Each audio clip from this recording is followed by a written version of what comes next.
እኔና ባለቤቴ በስራ የደከመ አእምሯችንን የማሳረፍ ልምዱ አልነበረንም። በቃ ምን አለፋችሁ አብዛኛውን ጊዜ ከቤታችን ውጪ ነበር የምናሳልፈው። ምክንያቱ የቤት ዕቃዎቻችን ነበሩ። አሁን ያ ተቀይሯል። ሶሊና ሶፋ ከየአቅጣጫው ወደ ቤታችን።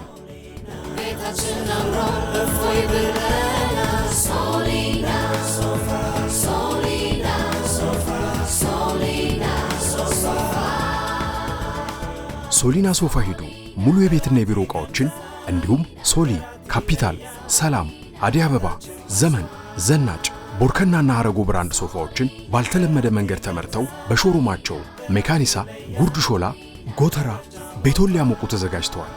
ጥራት ይለያል፣ ይለያል። ሶሊና ሶፋ